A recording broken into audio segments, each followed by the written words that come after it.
Au nom du Père, du Fils et du Saint-Esprit, ainsi soit-il. Venez, Esprit Saint, remplissez le cœur de vos fidèles et allumez en eux le feu de votre amour. Voyez votre Esprit, Seigneur, se faire une création nouvelle. Et vous renouvelerez la face de la terre. Prions, ô Dieu qui avez envoyé votre Esprit sur ce monde, donnez-nous par ce même Esprit de comprendre et d'aimer ce qui est bien, de jouir sans cesse cette divine consolation par le même Jésus-Christ notre Seigneur. Ainsi soit-il. Je vous salue Marie, pleine de grâce, le Seigneur est avec vous, vous êtes bénie entre toutes les femmes et Jésus, le fruit de vos entrailles, est béni. Sainte Marie, Mère de Dieu, priez pour nous pauvres pécheurs, maintenant et à l'heure de notre mort, ainsi soit-il. Nos saints anges gardiens, Veillez sur nous, Saint Pédis, priez pour nous, Saint Joseph, priez pour nous, Saint Thomas d'Aquin, priez pour nous, Saint Ignace de Loyola, priez pour du nous. Père, du Fils et du Saint-Esprit, ainsi soit-il.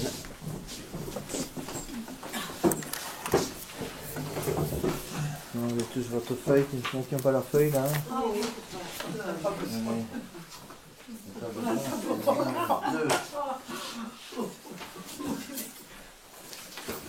Bon, donc c'est la lettre numéro 47. En fait, c'est la continuation évidemment de la conférence de la dernière fois.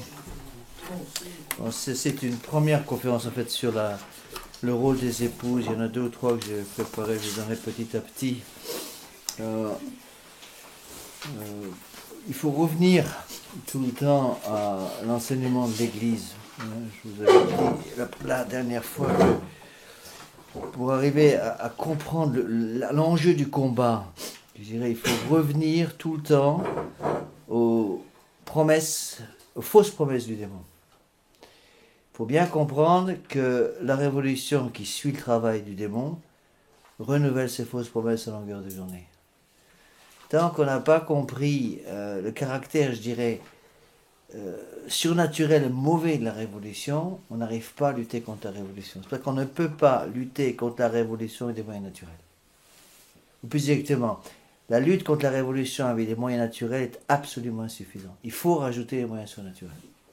Pourquoi ? Parce qu'on se bat contre, non pas contre la chair et le sang, dit Saint Paul, non, on se bat contre les puissances des enfers, les puissances spirituelles. Donc, rappelez-vous les 4 promesses, les 4 fausses promesses du démon qui sont... Ceux aussi les connaissent. Vous serez la première. Vos yeux s'ouvriront.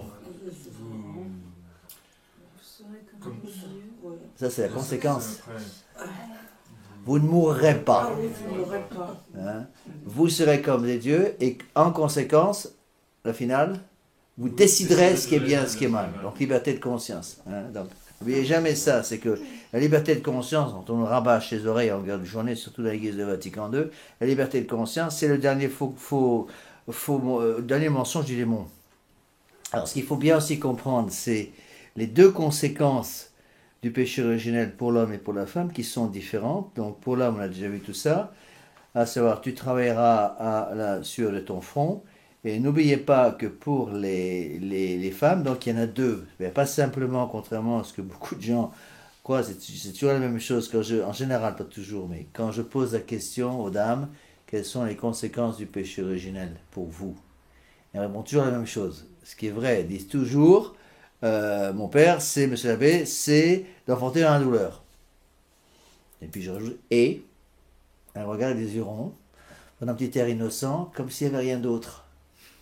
Mais il y a un deuxième point, et c'est ce deuxième point qui coince, parce que c'est pas évident, de même que c'est pas évident pour le mari d'être obligé de travailler en longueur de journée, et bien c'est pas évident aussi pour la femme de reconnaître que le bon Dieu a voulu, comme conséquence du péché originel pour elle, d'être sous la soumission de son mari, qui est, je dirais, en soi contre nature, et bien en soi. Alors, le bon Dieu, ça veut dire quoi ? Ça veut dire que puisque Dieu a voulu, comme conséquence du péché originel, nous avons tous ce péché originel, sauf notre Seigneur Jésus-Christ et notre Sainte Vierge Marie, comme le bon Dieu a voulu que la femme enfante dans la douleur et qu'elle soit sous la soumission du mari, ça veut donc dire que c'est là ses moyens normaux de sanctification. Bon, c'est évident que les personnes non mariées vont sanctifier d'une autre façon, mais il faut utiliser je dirais, les moyens que le bon Dieu a voulu pour nous, pour notre salut. Donc il ne faut pas considérer, je pense que c'est une grave erreur de considérer la deuxième conséquence du péché originel pour les femmes, à savoir tu seras sous l'autorité de ton mari, simplement comme une chose purement négative. C'est aussi quelque chose de positif. C'est mon moyen de sanctification en tant que femme. Voilà ce qu'il faut se dire. De même que l'homme ne devrait pas considérer comme quelque chose de purement négatif le fait qu'il doit travailler à sueur de son front. Non, c'est son moyen de sanctification. Ne jamais oublier ça. L'autre chose qu'il faut comprendre, il y a une formule que j'aime beaucoup, qui n'est pas très connue, mais elle se dit comme ça, la femme sera ou reine ou esclave. Je pense que c'est exactement le problème. La femme sera ou reine ou esclave, ça veut dire ou elle est à la place que le bon Dieu a choisie pour elle, et à ce moment-là elle sera reine, ou elle refuse la place qui est la sienne dans la société telle que le bon Dieu l'a voulu, et à ce moment-là elle veut devenir esclave. Et on le voit très bien, je vais prendre ça comme exemple pour vous expliquer, on le voit très bien dans l'histoire du monde. Avant notre Seigneur Jésus-Christ, la femme était une esclave, pure esclave. Dans certaines sociétés, encore pas toutes, dans certaines sociétés, la femme avait quelques droits avant notre Seigneur Jésus-Christ en tant que mère. Ça s'arrêtait là. La femme était une esclave. Et c'est l'Église catholique qui a rendu la dignité de la femme. Comment l'Église catholique a-t-elle rendu la dignité de la femme? Par deux moyens. Un moyen surnaturel et un moyen naturel. Le moyen surnaturel, c'est la dévotion à notre Seigneur Vierge Marie. Et il ne faut jamais oublier ça. J'explique souvent ça quand je prêche aux femmes, quand je prêche l'exercice aux dames, que la plus grande sainte au ciel, après notre Seigneur Jésus-Christ évidemment, la plus grande sainte au ciel est une femme. Notre Seigneur Vierge Marie. Donc ça, c'est le moyen naturel. Le moyen surnaturel. Le moyen naturel, c'est la chevalerie. Chevalerie qui a eu un rôle essentiel au Moyen-Âge. Le Moyen-Âge ne serait pas devenu ce qu'il est devenu. À savoir le siècle de foi, le XIIIe siècle, n'oubliez pas, c'est le plus haut degré de civilisation catholique qu'on ait jamais connu dans le monde. Eh bien, le Moyen-Âge ne serait pas devenu ce qu'il est devenu sans l'influence de l'Église derrière la chevalerie. La chevalerie, c'était quoi? C'était tout simplement arriver à utiliser l'énergie guerrière des barbares à peine convertis pour en faire des véritables catholiques. Alors, une fois qu'on a compris ça, on comprend beaucoup de choses. Donc, avant notre Seigneur Jésus-Christ, on voit très bien que la femme était une esclave, et c'est notre Seigneur Jésus-Christ qui a rendu, par son Église, qui a rendu la dignité à la femme. Et ça a pris du temps. On reprend l'exemple du XIIIe siècle, mais entre notre Seigneur Jésus-Christ et le XIIIe siècle, il s'est passé du temps. Et donc, on voit très bien que l'Église a rendu la dignité à la femme, en donnant comme modèle à la fois à la femme et à la fois à l'homme, notre Seigneur Vierge Marie, qui est le modèle de la femme, le modèle de l'épouse. Et on voit très bien donc qu'il y a une montée, si vous voulez, jusqu'au XIIIe siècle, et à partir du XIIIe siècle, c'est de nouveau la descente. Et actuellement, on peut vraiment dire que l'état de décomposition de la société a ramené la femme, au moins dans le désir de ceux qui dirigent le monde actuellement malheureusement, à un état inférieur à celui dans lequel elles étaient au temps de notre Seigneur Jésus-Christ. Parce que on voit très bien le désir, si vous voulez, le désir des ennemis de l'Église. Là, vous avez un texte assez connu, j'ai mis en exergue cette lettre numéro 47, ce texte est connu, fait partie de ces textes qui ont été publiés par le pape Pie IX de la franc-maçonnerie des Carbonari italiens, donc du 19e. Voilà ce que disait déjà la Révolution. Pour abattre le catholicisme, il faut commencer par supprimer la femme. Mais puisque nous pouvons supprimer la femme, corrompons-la. Popularisons le vice dans les multitudes. Qu'elle le respire par les 5 sens, qu'elle le boive, qu'elle s'en sature. Faites des cœurs vicieux, vous n'aurez plus de catholiques. L'essentiel est d'isoler l'homme de sa famille, de lui en faire perdre les mœurs. Après l'avoir séparé de sa femme et de ses enfants, il doit montrer combien sont pénibles tous ses devoirs, vous lui inculquez le désir d'une autre existence. En lui inculquant le dégoût de la famille et de la religion, car l'un va presque toujours à la suite de l'autre. Tant que la femme ne sera pas libérée de la loi de fidélité, elle sera esclave, car la fidélité ne tient pas compte des instincts de la nature humaine. Ce que la franc-maçonnerie veut conquérir avant tout, c'est la femme, car elle est la dernière forteresse que l'esprit d'obscurantisme, à savoir la religion catholique, oppose au progrès humain. C'est celui qui a compris ce texte, c'est des textes du 19e, et qui sont parfaitement à jour aujourd'hui. Donc, quelles sont les parties importantes? Donc, le rôle de la femme, si vous voulez, on peut expliquer comme ça. La femme est, je vous l'ai dit, ou reine ou esclave, c'est-à-dire où elle est reine, et à ce moment-là, elle va aider l'homme à devenir roi, ou la femme est esclave, et dans ce cas-là, elle va pousser l'homme vers le bas. Donc une femme qui se sanctifie dans son devoir d'État en tant qu'épouse chrétienne va aider son mari à aller vers le ciel. On dit souvent, c'est vrai que lorsqu'une femme va au ciel, elle n'y va pas toute seule. Elle amène dans ses poches le porte ses enfants et son mari, c'est parfaitement exact. Mais si malheureusement une épouse ne fait pas son devoir d'État, non seulement elle va redevenir une esclave de reine qu'elle était, mais elle va faire de son mari un esclave. Et donc là, c'est très important d'arriver à aider nos fidèles à comprendre ces choses-là. Souvent, les gens nous disent, même Monsieur l'abbé, surtout les gens qui ne sont pas catholiques ou qui découvrent un petit peu la foi catholique, nous disent, même Monsieur l'abbé, dans la foi catholique, surtout dans les relations familiales entre l'homme et son épouse, et tout est négatif, c'est toujours du non, non, non, vous pouvez pas, vous pouvez pas, vous pouvez pas.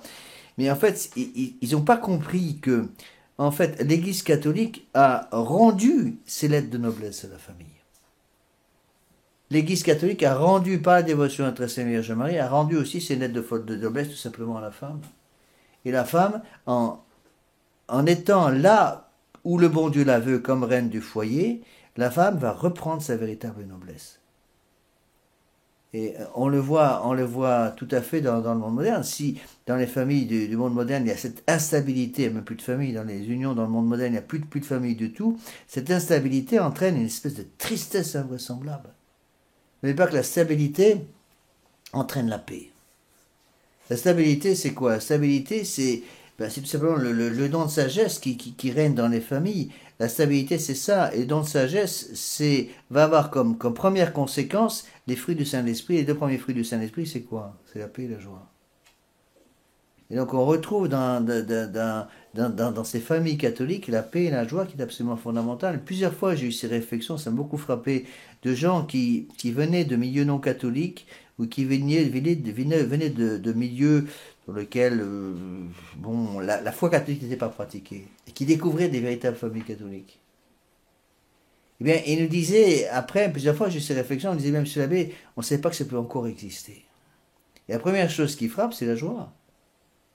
Quand vous allez dans ces familles recomposées modernes, la première chose qui frappe vraiment, c'est la tristesse. Voyez. Donc à partir du moment où un homme fait son devoir d'homme, où la femme fait son devoir d'épouse, remplit son devoir de femme devant Dieu, à ce moment-là, l'équilibre se fait. La paix et la joie arrivent. Pourquoi? Parce que tout simplement, il y a des raisons d'ordre physique, tout simplement, d'ordre métaphysique, c'est que la cellule de base de la société, c'est la famille. Il ne peut pas y avoir de famille simplement qu'un homme. Pour qu'il y ait famille, il faut qu'il y ait homme et femme. C'est pas pour rien que dans le monde actuel, ils font tout pour détruire la cellule de base de la société, parce que je vous l'ai expliqué la dernière fois, parce qu'ils savent qu'en détruisant la cellule de base de la société, ils vont détruire les vocations pour l'Église. Et donc en attaquant la famille chrétienne, c'est l'Église derrière qui cherche à attaquer. Le démon est derrière tout ça parce qu'il sait très bien que c'est par l'Église que les âmes se sauvent. Et donc, pour pouvoir détruire l'Église, il faut détruire les vocations. Les sources de vocation sont toujours les mêmes, les familles catholiques, essentiellement les genoux catholiques des mères de famille catholiques. On dit que toutes les vocations naissent sur les genoux des mères catholiques. C'est parfaitement exact. Ça ne veut pas dire que l'époux ne va pas participer, bien sûr, aux vocations des enfants, mais les vocations naissent sur les genoux des mères de famille catholiques. Ça veut donc dire quoi? On peut aller jusqu'à là. Je pense qu'un enfant va grandir et va pouvoir devenir en puissance, si vous voulez, une puissance de devenir un saint ou un mécréant, et tout va dépendre de l'éducation qu'il va recevoir dans les 5 premières années. C'est pas pour rien qu'on dit qu'un enfant est achevé d'imprimer à 5 ans. Donc, certes, le bon Dieu veut faire du miracle, hein, mais c'est du domaine du miracle. On explique ça comme ça, c'est facile à expliquer. Si un arbre est planté de travers, il va tomber du côté où il penche. Certes, il est possible pour un arbre qui a été planté de travers de se redresser et de finir sa course normalement, mais c'est quand même c'est presque antinaturel. Et donc le démon va tout faire pour détruire l'union entre l'époux et l'épouse, et surtout faire croire aux femmes que ce que le bon Dieu veut pour elles, c'est simplement l'humiliation. Et le grand message du monde moderne aux femmes, c'est quoi? Liberté, liberté, liberté. Vous voyez? Alors ici, on a d'aller un petit peu plus profondément dans ces choses-là. Hein. Je vous ai cité la dernière fois ce texte d'un prêtre du 19e. L'épouse soumise va dominer son mari, dans le sens que l'épouse soumise qui remplit sa vocation en se soumettant à son mari comme une conséquence du péché originel, va avoir par la force des choses une influence absolument fondamentale sur son mari. Au contraire, une épouse qui refuse de se soumettre à son mari, tel que le bon Dieu l'a voulu dans le cadre de la vie conjugale, eh bien, n'aura plus aucune influence sur son mari parce qu'elle n'est pas là où elle doit être. Et je vous ai, je crois, déjà donné cette magnifique image qui est souvent reprise par saint François de Sales, qui dit que je dois fleurir là où le jardinier de mon jardin m'a planté. Si le bon Dieu vous a planté à tel endroit dans la société, c'est là où vous devez fleurir. Et vous devez fleurir dans les conditions que le bon Dieu a choisies pour vous. Je vous donne je crois déjà l'exemple de la violette et de la rose. Si le bon Dieu a voulu que vous soyez rose, eh bien soyez une belle rose. Si le bon Dieu a voulu que vous soyez violette, eh bien soyez une belle violette. Et si vous êtes une violette et que vous voulez devenir une rose, bien vous serez une mauvaise rose. Si au contraire vous êtes une rose et vous voulez devenir une violette, eh bien vous serez une mauvaise violette. Donc que chacun soit à sa place. On dit, il y a une autre formule que j'aime beaucoup, plusieurs formules que j'aime bien dans ce domaine-là. La première, je vous l'ai déjà donnée, c'est la femme sera ou reine ou esclave. La deuxième, c'est que derrière chaque grand homme, il y a toujours une grande femme. On dit que derrière chaque grand homme, il y a toujours entre autres une grande mère. Bon, c'est pas toujours vrai, c'est exact, mais on peut dire que s'il n'y avait pas eu la maman de Saint Jean Bosco, on n'aurait sans doute pas eu Saint Jean Bosco. S'il n'y avait pas eu l'affluence de la maman de Joseph Sarto, on n'aurait pas eu un Saint-Pélis, certainement. Je ne dis pas encore une fois, il ne faut pas me faire dire ce que je n'ai pas dit. Je ne veux pas dire que l'homme n'a plus d'influence, mais l'influence de l'homme n'est pas le même genre d'influence que l'influence de la femme. La femme a beaucoup plus d'influence au niveau purement familial que l'homme, parce qu'encore une fois, le rôle de l'homme, c'est de gagner le pain à la sueur de son front. Donc très souvent, 9 fois sur 10, ça veut dire d'être en dehors de la famille. Donc malheureusement, c'est une triste réalité, souvent l'homme est obligé d'être absent de sa famille presque tout le temps. C'est un drame d'ailleurs, mais c'est comme ça. Au contraire, la femme, l'épouse, le bon Dieu a voulu qu'elle reste dans le foyer pour s'occuper des enfants, donc elle a une influence absolument considérable sur les enfants, surtout en bas âge. Et donc une épouse qui remplit son rôle de mère pour avoir une influence considérable sur les enfants, pour aider les enfants à aller vers le haut, vers le bon Dieu. Au contraire, une mère de famille, une maman qui refuse de remplir la vocation pour laquelle elle a été appelée par le bon Dieu, va avoir une influence déplorable sur ses enfants, et au d'aider ses enfants à aller vers le haut, elle va aider les enfants à se précipiter vers le bas, et elle gardera tous ses enfants dans la boue à longueur de journée. Alors, on peut aller monter un petit peu. Ce qui est grand, je pense que c'est ceci, c'est que les parents, mais surtout la mère, vont participer directement au plan de création de Dieu sur le monde. J'aime souvent comparer un peu le rôle de l'épouse au paratonnerre sur une maison. Bon, le paratonnerre, il ne fait pas toute la maison, mais il protège la maison.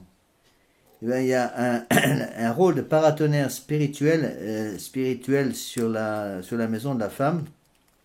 Encore une fois, je n'ai pas l'intention de minimiser le rôle du père, mais là je parle sur le rôle de la femme. C'est quelque chose qui pour moi est absolument fondamental. J'avoue que je me suis toujours battu depuis que je suis prêtre contre cette idée, si vous voulez, que l'homme c'est celui qui commande et puis tout le monde doit obéir un point, c'est tout. Je dirais, on peut presque aller jusqu'à dire, il faut que l'homme mérite d'être obéi. Donc si l'homme remplit son devoir d'État, à ce moment-là, il mérite d'être obéi. Mais un homme qui refuse de remplir son devoir d'État, il ne mérite pas d'être obéi.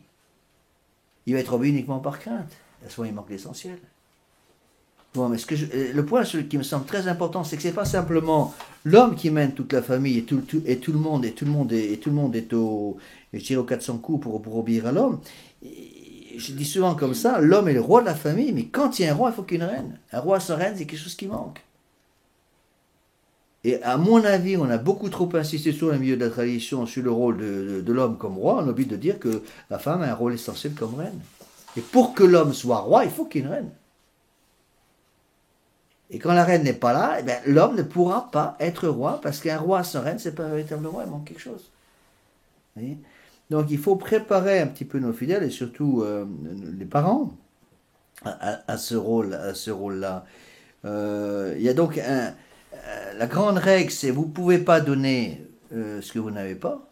Nemodat qu'on a dans la bête, c'est la grande règle de saint Thomas d'Aquin. Personne ne peut donner ce qu'il n'a pas. Donc puisque l'épouse va passer un temps considérable dans la maison, va avoir un rôle essentiel dans l'éducation des enfants, que le papa ne peut pas avoir de la même façon parce qu'il sera presque tout le temps en dehors de la famille pour remplir sa fonction qui est de nourrir la famille, il y a donc un devoir de sainteté de la mère pour lutter contre la corruption des cœurs qui est essentielle. C'est pour ça qu'on dit, c'est une expression que j'aime bien aussi, que l'épouse est gardienne de la fidélité de la fidélité dans la famille. Et ces expressions, on verra plusieurs expressions comme ça. Elle est gardienne du sanctuaire de la maison, elle est gardienne du beau, elle est gardienne du vrai, etc. Toutes ces expressions sont parfaitement exactes à mon avis. L'épouse, elle est gardienne de la fidélité. Donc il y a un devoir de sainteté de l'épouse qui est peut-être encore plus grand que le devoir de sainteté du père. Parce que justement, le père n'est pas là tout le temps. Est-ce que vous comprenez ce que je veux dire ?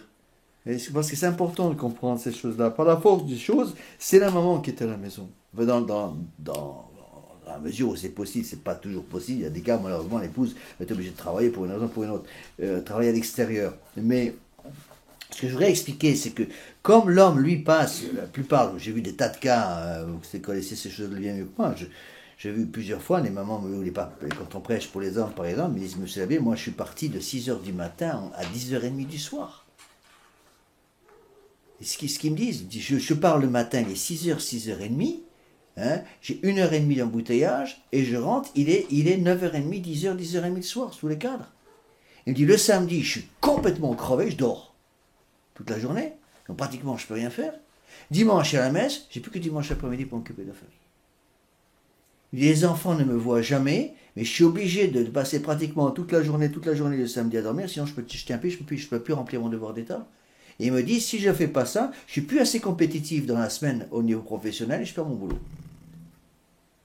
Donc dans la pratique, je dirais c'est une triste réalité, mais il faut bien faire face à cette réalité. Dans la pratique, c'est la maman qui s'occupe des enfants. Et donc il y a un devoir de sainteté chez la mère qui est encore supérieur, je crois, au devoir de sainteté du père. Bon, le père doit bien sûr vivre à état de grâce, c'est son devoir essentiel, le devoir de tout homme. Mais il y a un rôle essentiel là de la femme.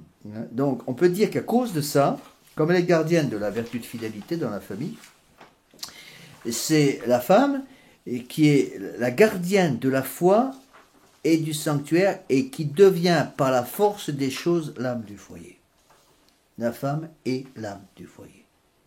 Encore une fois, je ne veux pas dire que l'homme n'a pas un rôle. Je dis que par une triste réalité à laquelle nous sommes confrontés à longueur de journée, l'homme étant obligé de travailler à longueur de journée à l'extérieur, c'est la femme qui doit devenir l'âme du foyer. Et donc il y a un devoir de sainteté de la femme qui est presque supérieur au devoir de sainteté de l'homme à cause de ça. Je peux expliquer ça d'une autre façon. Souvent je dis quand je prêche ces exercices, qu'il y a par exemple une obligation pour la femme d'avoir une vie d'oraison qui est presque plus grande que l'obligation pour l'homme d'avoir une vie d'oraison. Pourquoi ? Parce que la femme va être je dirais, beaucoup plus sollicitée, parce qu'elle s'occupe des enfants en longueur de journée, et Dieu sait si c'est un travail à temps complet. Hein. Donc, on va essayer d'expliquer ça, parce que c'est important de comprendre. Donc, c'est la femme qui tient la foi catholique dans toute la famille, elle est la gardienne de la foi et du sanctuaire et l'âme du foyer. Alors, le bon Dieu est donc obligé, surtout dans les temps qui courent, le bon Dieu est obligé d'avoir placé dans la femme tous les éléments de nature et de grâce pour qu'elle puisse avec dignité et compétence pratiquer son devoir d'état d'épouse, de mère de famille, si elle est appelée à se marier. Et je pense que le devoir d'état des parents, c'est de préparer leurs enfants, surtout leurs jeunes filles, à ce devoir d'état. Hein. Alors si nous, on a du mal à comprendre ça en tant que catholiques, je peux vous assurer que les ennemis de l'Église ont parfaitement compris. Et si ça, ils sont attaqués à la femme de cette façon-là, c'est pas pour rien. Hein. Donc, deuxième paragraphe de la page 1 de cette lettre numéro 47, la jeune fille doit donc se préparer à ce rôle magnifique de collaboration au plan de création de Dieu sur les hommes. Hein. Qui dit épouse dit cœur de la famille, paratonnerre pour protéger la foi et la maisonnée. À épouse catholique correspond enfant catholique et donc vocation nombreuse. On dit que la femme c'est le cœur, mais c'est pas pour rien. Et donc il y a dans un cœur féminin, un cœur d'épouse, il doit y avoir tout un trésor, je dirais pas simplement de nature, mais aussi un trésor de grâce pour arriver à tenir le coup aujourd'hui. Où on fait tout pour détruire la femme. Bon, j'ai une formule qui est un peu vulgaire, je ne vais pas trop utiliser, mais elle dit bien ce qu'elle veut dire. J'ai jamais trouvé, j'ai souvent cherché un mot pour expliquer ça, j'ai jamais trouvé. Je suppose qu'il y en a un, mais je ne sais pas très bien lequel en français. Pour expliquer le travail de la Révolution, on dit que l'Église catholique veut que la femme soit féminine. D'accord ? L'Église veut que la femme soit féminine. Ça, c'est le rôle de l'Église catholique, c'est la croix. Hein? Le monde moderne va transformer cette féminité et au lieu que la femme soit féminine, il veut que la femme soit, je m'excuse du terme, encore une fois, c'est un terme qui est affreux, soit sexy. J'arrive pas à trouver un terme. Si vous avez des idées, je veux bien avoir des idées. Il y a certainement un terme français qui soit plus élégant que ce terme qui est affreux. D'accord ? Mais ça veut bien dire ce que ça veut dire. C'est un passage du spirituel au purement temporel. La femme devient purement et simplement dans le monde moderne, de par la volonté du démon, la femme devient purement un objet de plaisir. Et je dis souvent aux femmes, quand je prêche aux femmes, quand je prêche aux dames aux retraites, je dis, vous n'avez pas le droit de vous laisser remettre dans un état d'esclavage qui était le vôtre avant notre Seigneur Jésus-Christ. Parce que, si vous voulez, c'est ça, on peut dire, dans le système de la croix, la femme est l'âme de la maison. Pour la Révolution, la femme n'est plus qu'un objet, c'est tout. Oui. On le voit très bien dans certaines civilisations, comme la civilisation dans l'islam, c'est clair. Absolument clair. Et si la femme est féminine et âme de la famille, elle sera reine. Oui. Par exemple, quand on parle à des musulmans, j'ai souvent des musulmans qui sont venus faire la retraite, il y a quelques conversions, c'est rare, mais il y en a quelques-unes. Expliquer à un musulman que la femme est reine, c'est presque impossible. C'est presque contre sa nature, parce qu'il a été éduqué contre ça. Eh bien, vous me croirez, si vous voulez, on a un peu le même problème maintenant dans le milieu de la tradition. Quand on essaie d'expliquer aux jeunes hommes, on prêche aux jeunes surtout, que la femme est reine et qu'il faut que l'homme respecte cette royauté, littéralement, de la femme dans la famille, ils ont mal faut comprendre ça.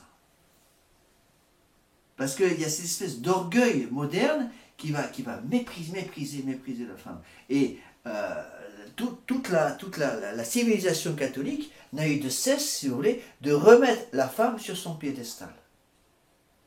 La femme a un rôle énorme dans la famille, et je pense qu'on peut aller jusqu'à dire qu'il n'est plus possible actuellement d'envisager une famille catholique, un retour à une famille catholique, sans que la femme reprenne son statut de reine. Encore une fois, n'oubliez pas ce que je vous ai déjà expliqué. Qui dit reine ne veut pas dire droit. Qui dit reine dit devoir. Donc, puisque la femme est reine, la femme a les devoirs de reine. De même que, j'avais expliqué ça la dernière fois, de même que l'homme est roi, il a des devoirs de roi. Hein, n'oubliez pas, j'ai intitulé cette lettre Conseils aux futures épouses.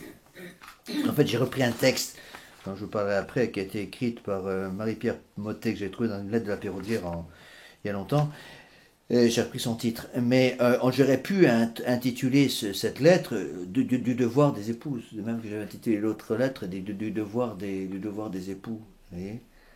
Et donc on peut aller jusqu'à dire, je crois, que la jeune fille catholique est le dernier rempart contre la Révolution. Et c'est terrible parce que dans le monde moderne, on voit ça, nous on le voit souvent en tant que prêtre, quand on s'occupe de jeunes hommes, ou même de moins jeunes, qui se convertissent. Quand tu es formé, si vous voulez, avec la mentalité du monde moderne, ils ont un mal fou, souvent, à retrouver ce respect pour la femme qui est reine du foyer. C'est quelque chose qui n'est pas dans leur case. Évidemment, dans le monde moderne, ils font tout pour détruire ça, parce qu'ils savent très bien que si la femme reprend son rôle de reine du foyer, immédiatement les choses vont tomber en place, et du coup la famille va redevenir une famille catholique, et qui dit famille catholique dit famille stable. Or la Révolution veut par définition que les choses soient instables. N'oubliez pas comment Marx lui-même définissait la Révolution. La Révolution, c'est quoi pour lui? Quelle est l'image de la Révolution? C'est une roue qui tourne. Hein, c'est pour ça qu'il appelait ça la révolution permanente. Dire quoi? C'est une roue qui tourne, donc une roue, c'est l'image de la révolution par Karl Marx, donc c'est des gens qui poussent une roue, qui tourne sur elle-même comme ça, et donc ils continuent de pousser la roue, et la roue fait un tour complet, et écrase les gens même qui l'ont poussée. Et derrière, il y a d'autres personnes qui arrivent, qui continuent de pousser la révolution, qui va écraser ses propres enfants.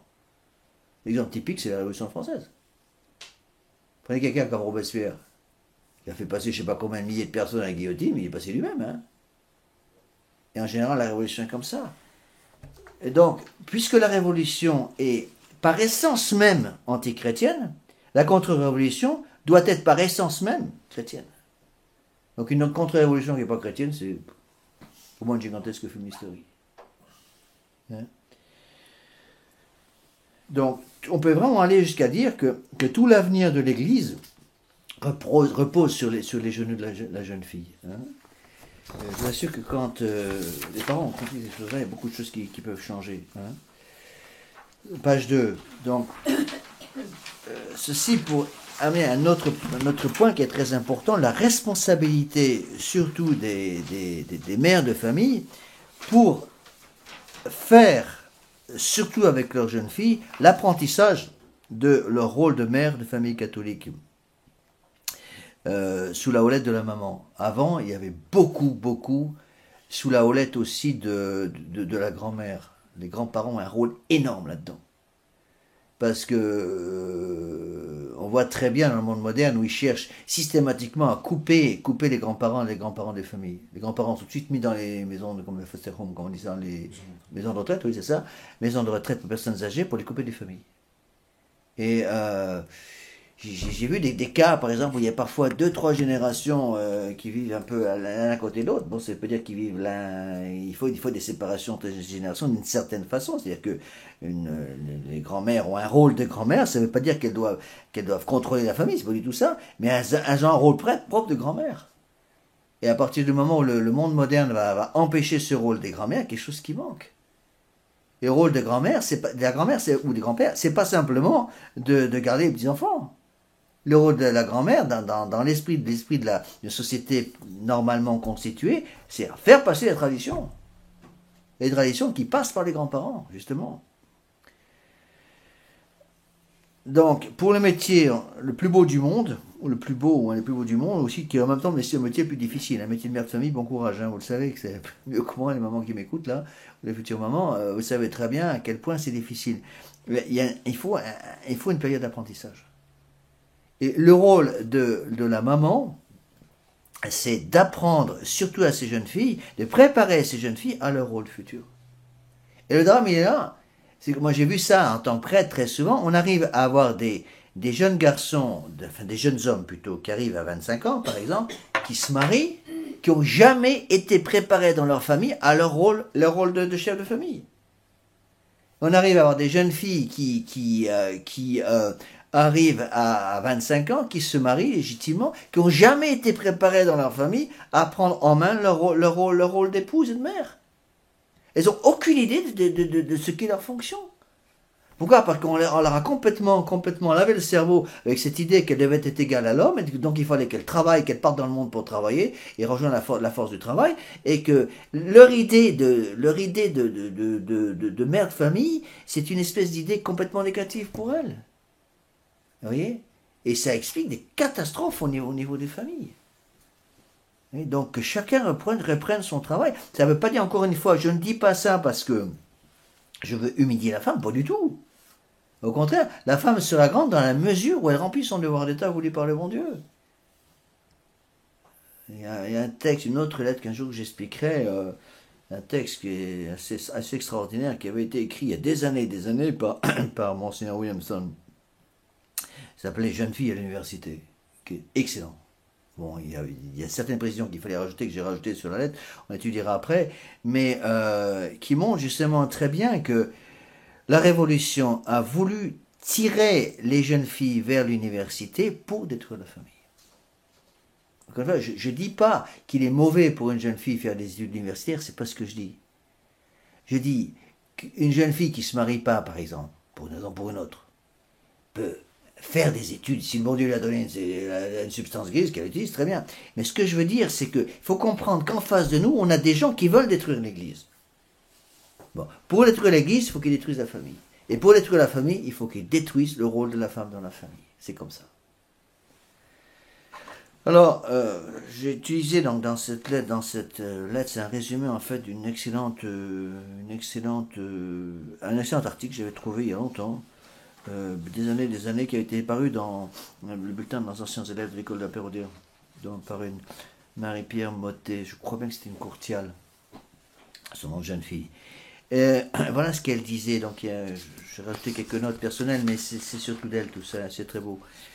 Donc une jeune femme, au lendemain de son mariage, se trouve investie d'une nouvelle mission. Elle est gardienne, remplir ce rôle d'épouse et de gardienne de la maison. J'ai expliqué avant, elle est gardienne de la fidélité. Gardienne, c'est ça. Gardienne de la fidélité, elle est gardienne de la foi, gardienne du sanctuaire, de l'âme, elle devient l'âme du foyer. D'accord?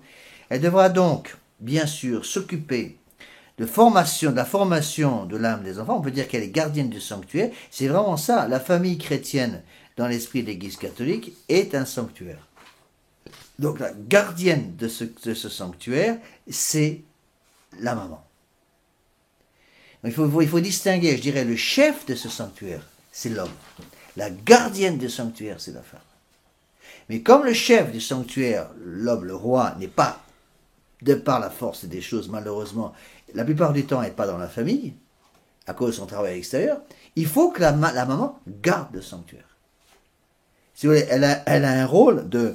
On pourrait dire presque, on pourrait comparer ce rôle au rôle d'une sentinelle. La sentinelle, c'est pas elle qui fait tout le travail. Quel est son rôle? Elle est à la porte et c'est elle qui avertit qu'il y a l'ennemi qui arrive. C'est pas elle qui va prendre toutes les grandes décisions.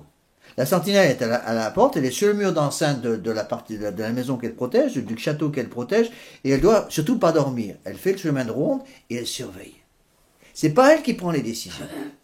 Quand elle voit le danger qui arrive, elle a repéré des mouvements de l'ennemi, qu'est-ce qu'elle fait? Elle quitte immédiatement son poste et va prévenir les personnes en autorité, c'est-à-dire le chef du château, le responsable du château, que l'ennemi arrive. C'est le responsable du château qui va organiser la défense du château, c'est pas la sentinelle. Mais ce qu'il faut bien comprendre, c'est que le responsable du château, le chef du château, le noble qui s'occupe du château, qui est chef du château, qui est responsable de cet édifice, c'est lui qui prend les décisions de combat. Il ne peut pas les prendre si la sentinelle n'a pas fait son travail. Et bien la femme, si vous voulez, est à la sentinelle, ce que l'homme est au chef. Et donc la sentinelle a un rôle énorme. L'épouse, c'est le rôle d'une sentinelle. C'est pour ça qu'on dit que, j'aime beaucoup cette expression, la femme est l'âme du foyer. Donc elle sera à la fois, là il y a tout un travail de préparation à faire, parce que la femme doit être à la fois femme d'intérieur et maîtresse de maison, on a un peu tout. Alors n'oubliez pas que, je vous l'ai déjà expliqué, que pour qu'une femme puisse justement remplir ce travail, cette fonction qui est essentielle, il faut qu'elle ait une proximité avec le bon Dieu qui soit considérable. Donc, d'où l'importance de l'oraison quotidienne, qui est capitale aussi pour les hommes, mais aussi pour les femmes. Et c'est pas évident. Tout quand il y a des petits à la maison, des grandes différences d'âge entre les enfants, je mets à la place des mères de famille, ça ne doit pas être évident tous les matins pour faire sa méditation, mais c'est absolument indispensable. Hein. Absolument indispensable. C'est comme un prêtre, si vous voulez, qui commencerait à dire, moi j'ai trop de travail, j'ai plus le temps de faire ma méditation. Il est mort. Et non seulement il meurt, mais il va mourir, spirituellement parlant, mais il va entraîner dans la mort les tas de gens dont il avait la charge. Mais c'est exactement la même chose pour une épouse. Hein. Donc voilà comment Madame Motet résume. Elle dit, la femme sera l'âme du foyer, c'est-à-dire qu'elle sera femme d'intérieur. Donc elle explique, elle devra savoir s'occuper de la cuisine, du ménage, du repassage, de la couture, de l'approvisionnement en vie, de l'aménagement du mobilier, de la décoration d'intérieur, tout en s'occupant des enfants. Bon courage. Et maîtresse de maison, elle devra savoir s'habiller, habiller les enfants, organiser la vie de la maison, équilibrer le budget familial, recevoir des amis, préparer les sorties en famille, tout en s'occupant des enfants. C'est un travail 24h/24. Hein. Bon. Alors, à partir du moment où une épouse a compris ça, et a compris que c'est son moyen de sanctification, elle se sauve comme ça. Mais si une épouse refuse de se sanctifier de cette façon-là, elle ne pourra pas se sanctifier tout simplement parce qu'elle ne sera pas là où le bon Dieu l'a voulu.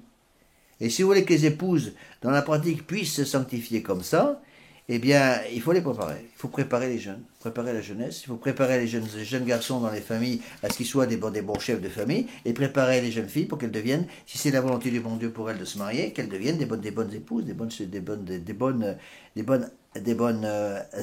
âmes du foyer dans le bon sens du terme. Vous voyez, là, il y a un travail énorme de sanctification. Hein. Alors, quelques mots sur un point très important, c'est la sanctification. C'est valable pour tout le monde, encore pour les hommes comme pour les femmes, mais il faut bien insister là que le moyen ordinaire de sanctification, c'est d'abord la sanctification par la pratique du devoir d'État. Hein. On ne se sanctifie pas en dehors de son devoir d'État. Donc, le devoir d'État, c'est quoi? C'est faire ce qu'on a à faire au jour le jour, au moment précis où le bon Dieu le demande, pour la plus grande gloire de Dieu, avec le sourire. Parce que si on fait son devoir d'État avec une tête de bulldog, quelque chose qui ne va pas. Hein, donc le bon Dieu demande aussi de faire ça avec le sourire. Et c'est pas évident. Le dernier point n'est pas le moins important. Vous voyez. Donc il s'agit de cuisine, de couture, de repassage, de ménage. Ce serait mentir que de dire qu'une épouse peut exécuter toutes ces tâches par goût. Hein, qui peut se targuer, dit-elle, d'aimer lessiver le carrelage, coudre un bouton, repasser la corbeille surchargée de linge de la famille. Mais ces choses doivent être faites à temps. Hein. Vous me direz, dit-elle, c'est le texte de Madame Motet, vous me direz que tout le monde n'est pas forcément doué en tout, mais il faut apprendre les bases de toutes les disciplines, permettant à chacune de se débrouiller en tout. Il faut inculquer aux futures épouses le désir d'exceller pour se rapprocher sans cesse du bien, du beau et du vrai. Le désir, une fois éveillé, la bonne volonté aidant, Dieu fera le reste, même les surdoués doivent progresser et aucun cas n'est désespéré. Une épouse se sanctifie tout autant en lavant le sol de la cuisine ou en changeant les couches du bébé par amour de Dieu qu'un moine contemplatif qui psalmodie les matines à 2h du matin dans le froid vif de l'abbatiale. Et c'est parfaitement exact. Bon. Et là, une phrase qui est essentielle, inculquer aux futures épouses et aux jeunes filles le désir d'exceller pour se rapprocher sans cesse du bien, du beau et du vrai. Donc là, on touche le rôle de la femme. Le rôle de la femme, si vous voulez, le bon Dieu, encore, je vous ai déjà expliqué ça la dernière fois, le bon Dieu a voulu que la femme soit d'abord quelqu'un qui utilise son cœur. L'homme est d'abord quelqu'un qui utilise son cerveau. Je ne reviens pas là-dessus, j'ai expliqué la dernière fois. Donc, la femme a un désir naturel d'aimer et de se faire aimer, qui est voulu par le bon Dieu, de plaire il y a une certaine, si vous voulez, c'est tout le rôle de la féminité, hein, qui est absolument essentiel. Donc la femme, l'épouse, la future épouse va avoir un rôle essentiel pour faire aimer le beau. Et c'est un point absolument fondamental. Hein, on se pose souvent la question, je pense qu'il faut bien comprendre ça, on se pose souvent la question, moi je me suis souvent posé, mais comment se fait-il que le monde moderne aime tant les choses laides? Et puis c'est laid, puis ils aiment. C'est clair. La réponse est toute simple.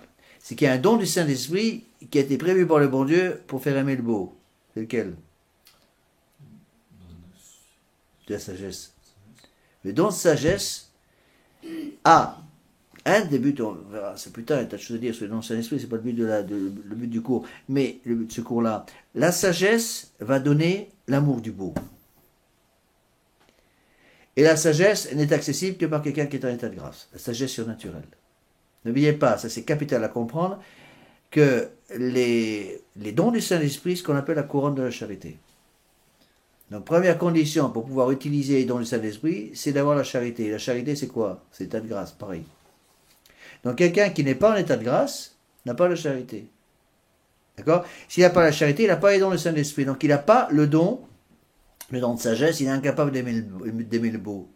Et la raison pour laquelle la plupart des gens modernes n'aiment pas les choses belles, et ils sont attirés, comme l'image de fer est attirée par un aimant, sont attirés par les choses laides, et plus c'est laid, plus ils aiment, c'est qu'ils n'ont pas le don de sagesse. Et je le vois tout le temps dans les exercices Saint-Ignace, quand je prêche, surtout dans les confessions générales. Au moment où des gens qui ont passé des années et des années dans le péché, parce qu'ils ne pratiquaient plus, parce qu'ils n'avaient pas la foi, ou n'importe quoi, quand ils retrouvent l'état de grâce pour la première fois, c'est quelque chose d'énorme, surtout pour un homme. On a parfois des hommes qui viennent faire la retraite, qui ne se sont pas confessés depuis 40 ans, par exemple. Bon, et qui viennent faire les exercices, parfois pour les mauvaises raisons en plus. Moi, j'ai eu une fois un homme qui ne s'était pas confessé depuis combien d'années, 50 ans, peut-être même un peu plus, et il est venu simplement plaire à sa femme, c'est tout. Et il s'est converti, alors que la raison, il est venu me voir, j'ai déjà donné souvent cet exemple en retraite, parce que c'est à mourir de rire, mais c'est comme quoi c'est mon Dieu sert de tout. Et c'est un homme, j'étais à New York, c'est un homme qui vient me voir au début de la retraite, dès le début, premier jour, il vient me voir, il me dit, je tiens à vous prévenir, je suis ici à cause de ma femme. Je dis, mais ça fait complètement égal les raisons pour lesquelles vous êtes venu. L'important, c'est que vous suiviez les règles. Je dis, qu'est-ce qui vous est arrivé? Il me dit, j'ai fait la bêtise de ma vie. Il était marié depuis, je ne sais pas combien, 35 ou 40 ans. Il me dit, j'aime beaucoup ma femme. Je dis, c'est très bien. Mais oui, mais j'ai fait une gaffe. Non, je lui ai dit, pour ton anniversaire, c'était son anniversaire, c'est 60 ans, je t'offre ce que tu veux. Il m'a dit, ma femme est allée dans un tiroir, elle a sorti un papier jaune. Papier jaune, c'est les papiers avec les programmes des exercices Saint-Ignace à Richeville. Elle lui a mis ça sous le nez, elle lui a dit, tu t'inscris.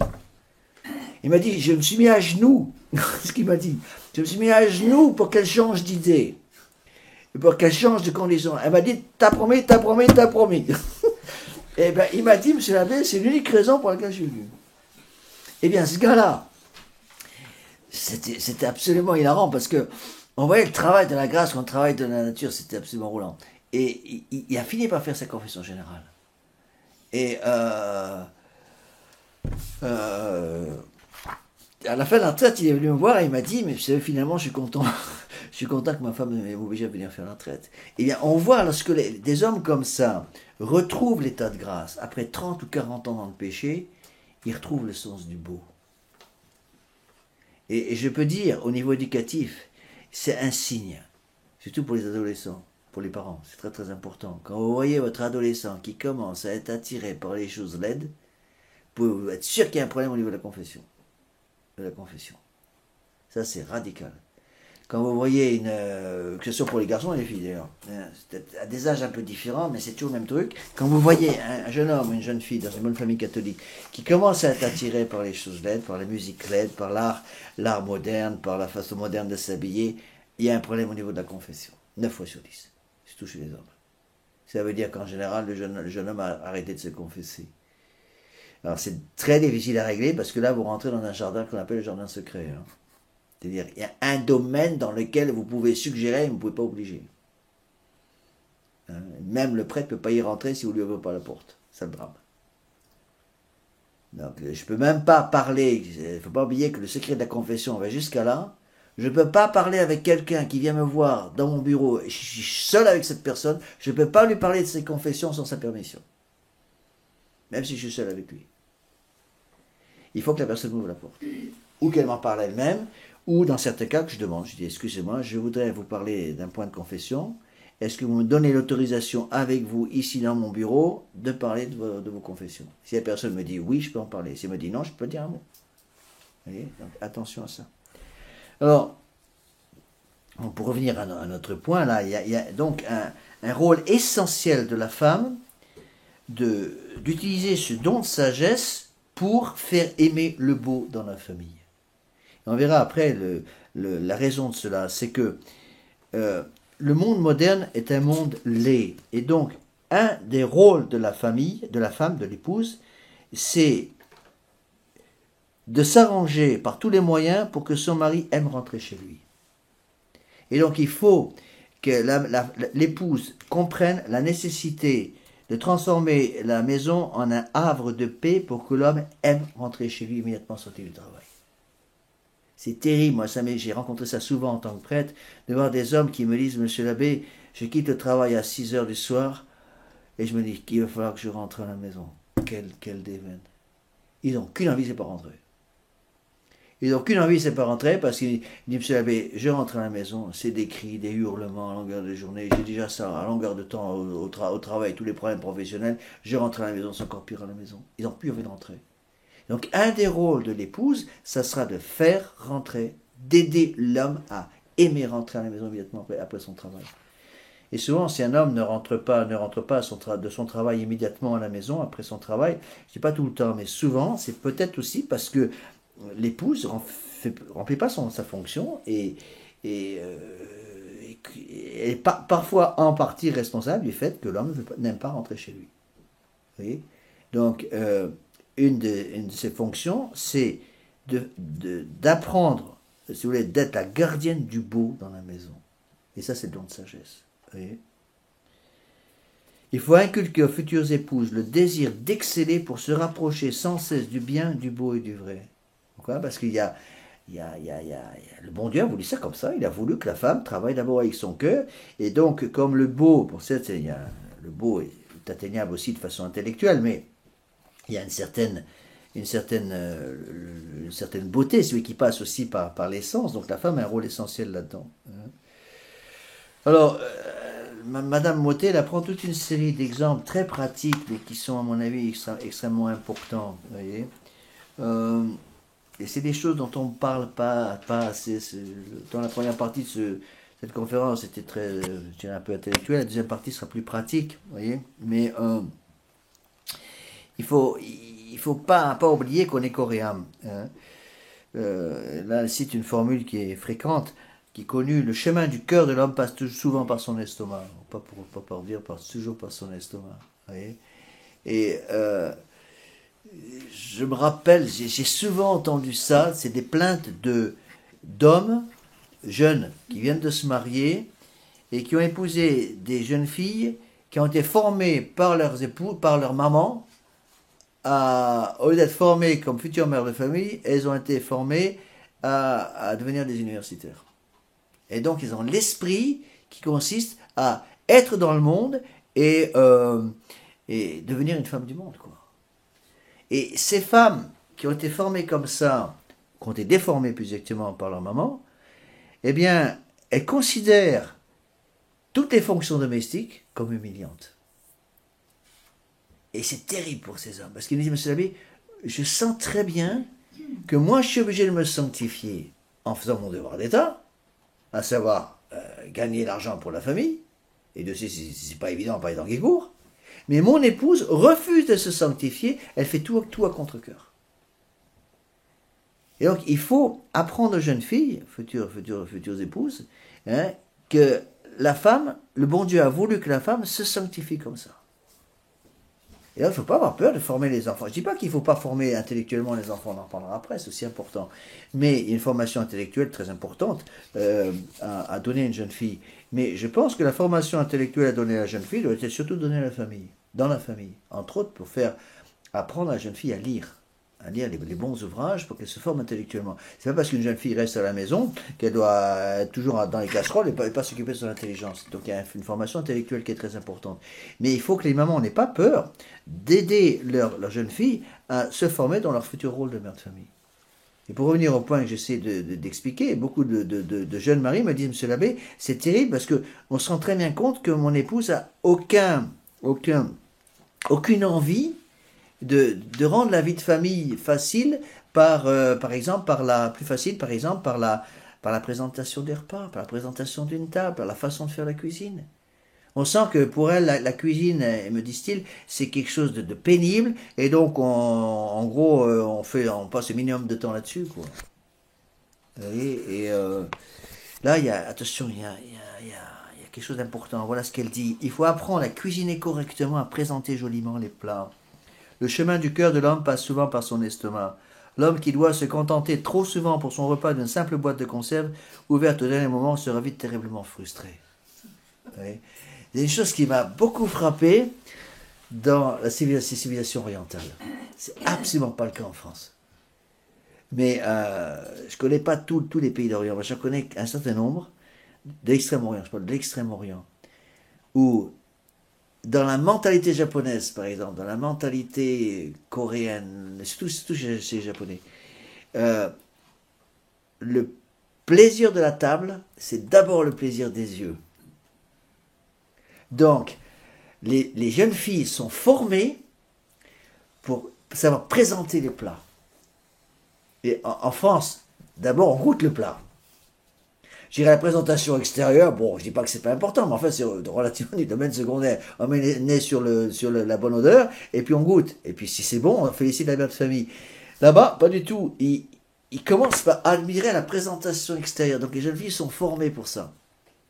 Sont formées pour savoir présenter extérieurement les plats.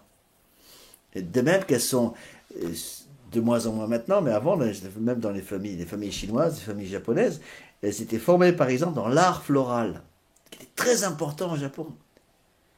Et j'ai vu des cas justement de préparation florale absolument invraisemblables. Elles étaient formées par exemple à partir d'une assiette creuse et de quelques fleurs.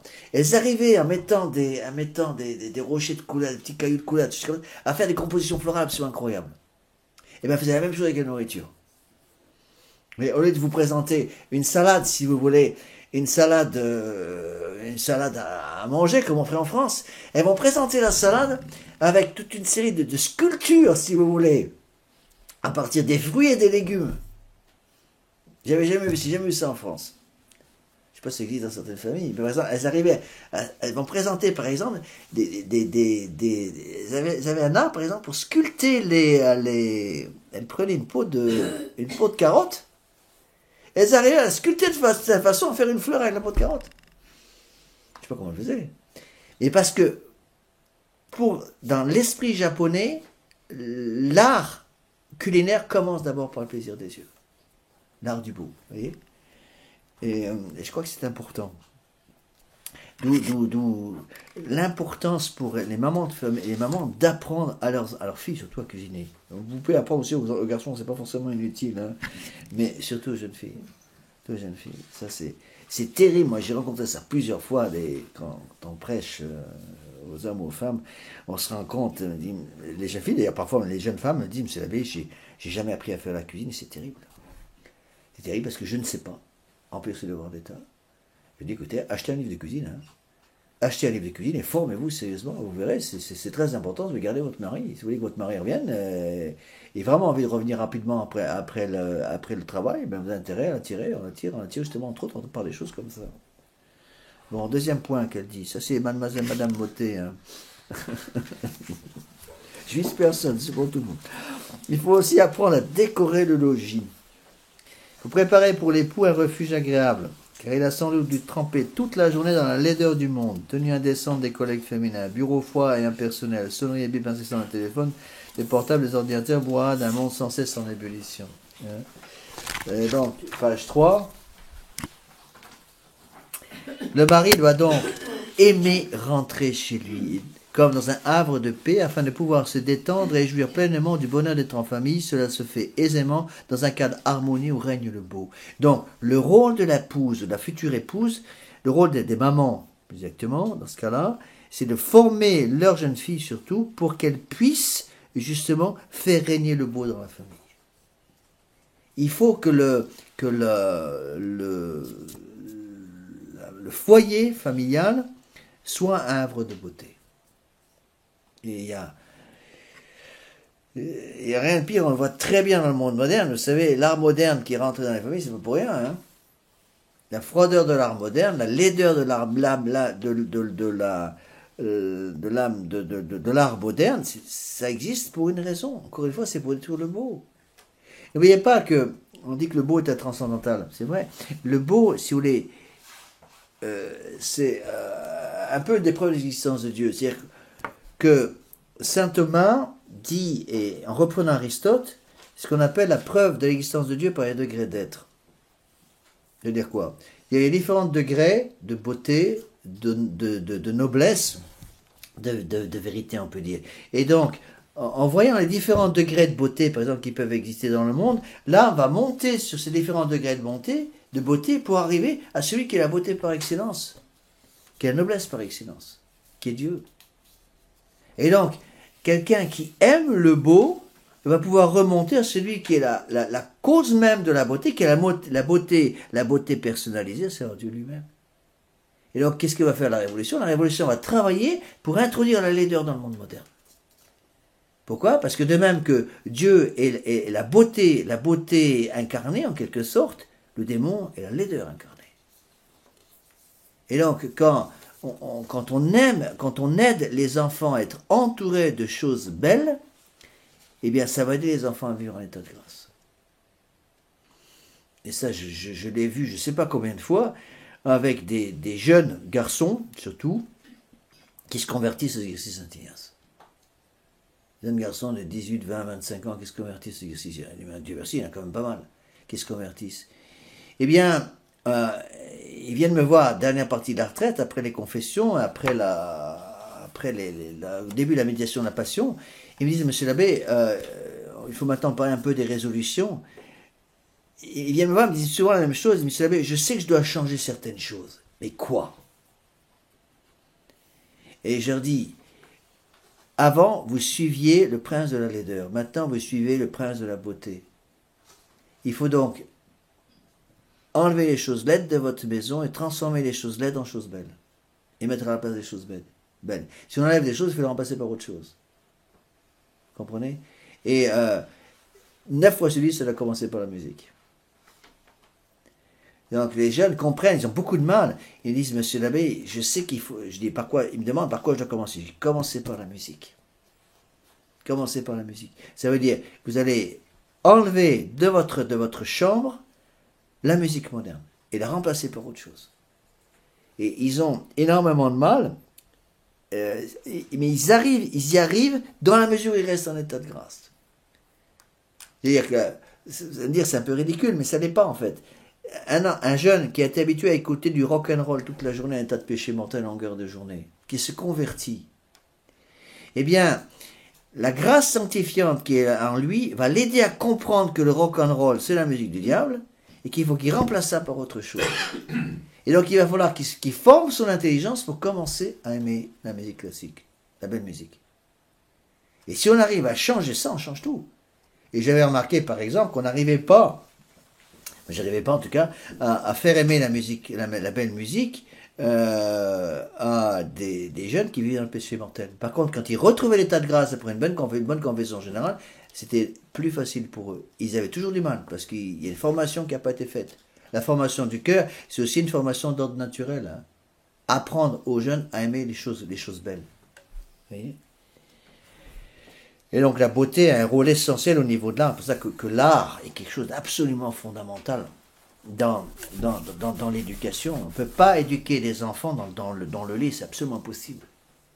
Et donc c'est important. Moi, je tiens beaucoup à ça, par exemple, dans la préparation des maisons de retraite ici, pour les retraites qui vont bientôt arriver, commencer au mois de mai, là. Bon, la maison de retraite que nous avons ici, c'est pas un bâtiment du XIIIe siècle, hein. Bon, c'est pas une église cathédrale gothique extraordinaire, mais je pense que c'est très important d'arriver à ce qu'il y ait des touches de beauté dans la maison. Vous voyez, d'arriver à avoir des belles images, même pas forcément des images purement religieuses, il peut y avoir aussi des belles photos de paysages, des belles photos d'églises, des choses comme ça, des choses belles qui montent l'âme vers le bon Dieu. Vous voyez, et ça, c'est typique de l'art. Donc, si vous voulez aider vos enfants à aimer le beau, il faut les former quand ils sont jeunes. Ne pas tolérer dans les familles catholiques la présence de lait. Et ça, beaucoup de familles ne comprennent pas ça. Et j'ai vu quand j'étais à la fraternité, quand j'ai occupé un peu d'école, dans la fraternité Saint-Pédis, on avait un mal fou que les parents, c'est une perte de temps d'expliquer, ils refusaient de comprendre catégoriquement. C'est-à-dire que les parents, soi-disant catholiques, laissaient par exemple leurs garçons écouter du rock'n'roll à longueur de journée dans leur chambre. Et les parents nous disaient, même ce l'abbé, il a 17 ans, c'est la musique de son âge. Et les parents ne comprenaient pas que c'était d'abord la musique du démon. Rock'n'roll, c'est ça. Vous voyez? Et donc, en fait, il fallait arriver d'abord à convertir les parents, pour ensuite convertir les enfants. Et essayer de convertir les enfants sans convertir les parents, c'est une perte de temps. Je vais peut-être déjà donné cet exemple, j'ai déjà donné ici, je me rappelle plusieurs fois ça m'est arrivé quand je faisais à l'école de Camblin, 2 jours par semaine pour donner des cours là-bas, pendant un temps, il y a longtemps, je faisais parfois les surveillances du soir, un dortoir. Régulièrement, en pinçait des jeunes de 17 ans qui étaient en première terminale, qui s'échangeaient à l'époque c'était l'époque des CD encore, des CD, pas des DVD, mais des CD de musique entre eux d'un lit à l'autre. Régulièrement, on arrivait à les prendre. Bon, il fallait voir les CD que c'était. C'était de la musique moderne, mais pas n'importe quoi comme musique. Vraiment du rock et l'équivalent du hard rock de l'époque. On confisquait. Le samedi, lorsque les parents venaient rechercher les enfants, on donnait, le directeur souvent le faisait, il donnait directement au père de famille qui venait chercher son fils la cassette en question, ou le CD en question. Voilà ce que votre fils écoutait, il faut faire quelque chose. Et vous savez ce que faisait le père? Ça on le savait, hein. Dès qu'on avait le dos tourné, il rendait le CD à son fils, en disant la prochaine fois, ne te fais pas piquer. Des gens qui allaient à la messe traditionnelle depuis 20 ans. Et ça, on l'a su, parce qu'il y a quand même eu des conversions d'enfants. Des conversions d'enfants. Il y en a eu des conversions de jeunes qui se sont convertis. Il y en a eu même des cas invraisemblables, vous me croirez si vous voulez, de jeunes qui se sont convertis et qui, au moment de la conversion, ont compris qu'il fallait qu'ils changent tout ça. Donc, on pris un grand carton, on mis dans le carton la musique moderne qu'ils avaient, on commençait à jeter ça en dehors de leur chambre. Les parents affolés venaient voir ce qui se passait et enlever l'enfant de l'école parce qu'ils ne voulaient plus de l'influence catholique de près de la tradition. Des gens qui continuent dans la messe traditionnelle. J'ai vu des jeunes filles, vous me croirez si vous voulez, mais je pourrais presque vous donner le nom. Hein. J'ai vu des jeunes filles de familles catholiques traditionnelles qui se convertissaient complètement grâce à Dieu pour l'exercice Saint-Ignace, qui rentraient chez elles, changeaient complètement leur mode vestimentaire, prenaient un grand carton, mettaient tous leurs jeans dans le carton parce qu'elles avaient décidé de plus mettre une seule fois des jeans, et les parents qui me téléphonaient furieux, en me disant, mais c'est l'abbé, qu'est-ce que vous avez fait à ma fille? Ma fille veut maintenant s'habiller comme une bonne sœur en longueur de journée. En général, c'était pas ça du tout, mais s'habiller correctement. Eh bien, j'ai vu des parents catholiques traditionnels qui allaient à la messe depuis 20 ans interdire à leurs enfants de revenir faire les exercices à à cause de ça. C'est le monde à l'envers. C'est le monde à l'envers. Je vous ai déjà, je pense, donné, je ne l'ai pas donné ici, je redonne, hein, parce que c'est une chose qui m'a énormément frappé. Pendant un temps, j'ai eu, entre autres, comme rôle, j'étais aumônier dans aumônier accessoire au secondaire, au tertiaire, dans une école dominicaine, au Héry-la-Vieille-Ville, en Nord. Et j'allais pour confesser les sœurs de langue anglaise, confesser un peu les élèves de langue anglaise, mais je donnais aussi un sermon, ça n'a pas duré très longtemps, je me suis mis dehors, par la nouvelle supérieure. Mais au début, il y avait une autre supérieure qui je m'entendais très bien, c'est très bien passé. Et dans les familles catholiques de la tradition, s'il vous plaît, les jeunes filles dans ces écoles étaient conduites à la gare, c'était à la gare locale, pour aller soit sur l'île, soit sur Paris. Et nous savions, et les sœurs le savaient très bien, moi aussi, que dès qu'elles étaient dans le train, la première chose qu'elles faisaient, c'était d'aller dans les toilettes et se mettre en jean. Les parents qui allaient chercher les enfants à la gare Le père de famille qui allait chercher sa fille à la gare, qui arrivait à la gare de Paris, de gare de Lille, qui voyait sa fille qui débarquait en jean, elle savait très bien que c'était pas l'uniforme de l'école quand même. Les parents disaient rien. Les parents disaient rien. Si le père avait dit, dis donc c'est comme ça que tu es à l'école, tu montes pas dans ma voiture comme ça, tu repasses aux toilettes de la gare, tu te changes, tu t'habilles comme une femme catholique, ça aurait été réglé en 5 minutes. Eh bien, une fois j'ai fait un sermon tonitruant à ces jeunes filles, je leur ai dit, vous êtes des révolutionnaires. Vous êtes des révolutionnaires parce que vous n'avez rien compris, et vous êtes des révolutionnaires en fait parce que la révolution chez vous passe par votre façon de vous habiller, et vous n'avez rien compris parce que vous habillez correctement à l'école, exclusivement par obligation et pas par amour. Et donc, c'est pas passé dans le cœur, ça ne sert à rien. Il y en a qui n'étaient pas contentes. Bon, et quand on explique ça aux élèves, c'est les parents qui nous tombent dessus. Bah, j'espère pas ici. Hein, mais bon, j'avoue que, je dois le dire, parce que ça c'est vrai, que depuis que j'ai quitté la fraternité, c'est nettement plus facile de ce côté-là, parce qu'on a une coopération des parents. Mais c'était un énorme problème. Hein. Bon, en fait, je pense que ça venait aussi au niveau de la formation intellectuelle donnée par les dominicains. Il y avait une formation beaucoup trop poussée sur l'orgueil, il me semble. Là, il y avait un problème de ce côté-là, une espèce de mépris, mépris, si vous voulez, du principe d'autorité du chef de famille. Et entre autres, et ça se traduisait, c'était très clair, le mépris des exercices de Saint-Ignace. Ça, j'ai vu je ne sais pas combien de fois. Mépris des exercices de Saint-Ignace, à tel point qu'une supérieure d'une école dominicaine,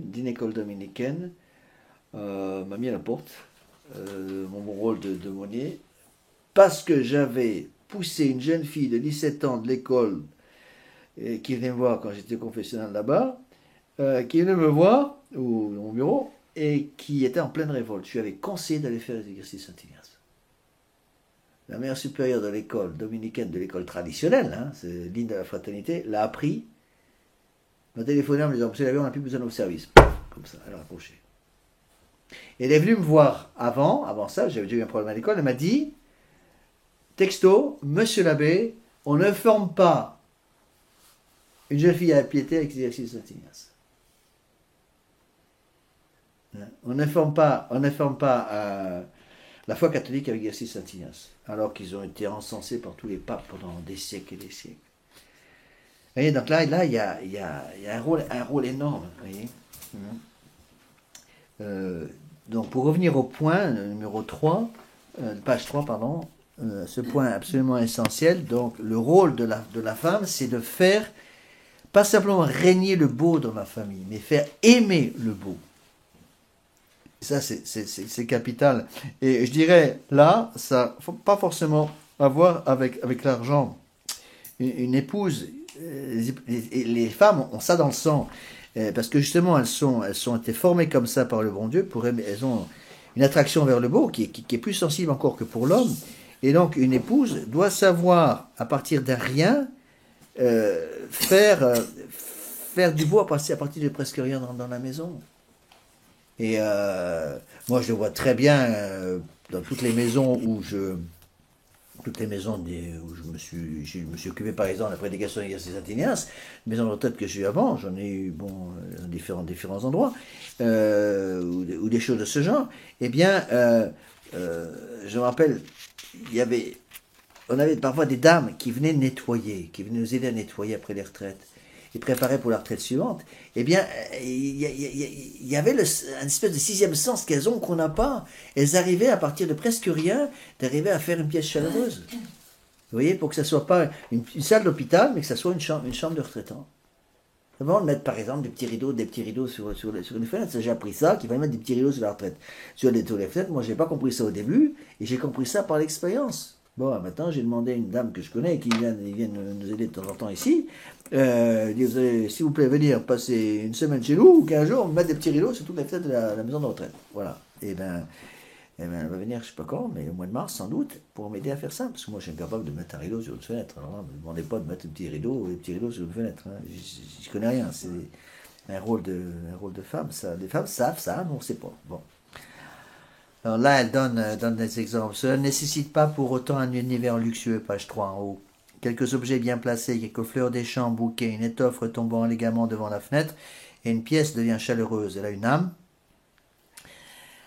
Celle qu'on lui communique à condition que l'épouse n'affiche pas non plus l'air gracieux d'un bulldog. Ça, c'est pas moi qui l'ai dit. Hein, c'est bon. Voilà. Alors, ensuite, deuxième partie, toujours dans les exemples pratiques, je suis les exemples que prenait Madame Mottet parce qu'ils sont bons. La future maîtresse de maison. Future maîtresse de maison. Donc, l'épouse n'est pas le chef de famille, mais elle est la gardienne d'un petit territoire. Elle doit diriger la maison, en assurer le parfait fonctionnement dans tous les petits détails de la vie quotidienne. Ça, c'est le rôle de l'épouse, parce que le mari n'est pas là, justement. Le mari n'a pas grâce d'État pour gérer ces choses.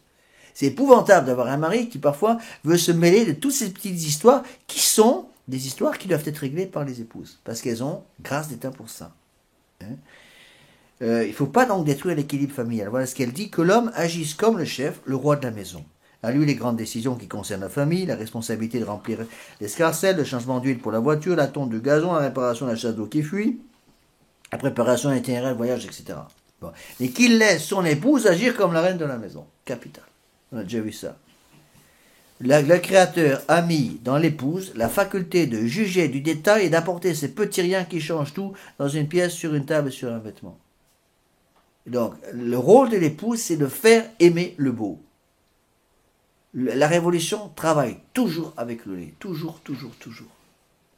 Surtout en matière d'art. D'où l'importance de la formation artistique, surtout des jeunes filles. Donc les parents doivent veiller à ça. Je ne dis pas que c'est une chose facile, surtout pas les temps qui courent. La formation artistique est fondamentale pour une jeune fille. Que la future épouse s'imprègne de ce goût pour la parure discrète et féminine. Elle donne un exemple chez Madame Martin, donc la maman de Sainte Thérèse de l'Enfant Jésus, qui s'enthousiasmait à l'idée de parer ses filles. J'ai vu je ne sais pas si vous êtes déjà allé, pour ceux qui ont l'occasion, vous voyez, c'est très intéressant. Je suis allé visiter une fois les Buissonnets. Les Buissonnets, c'était la maison familiale des Martins.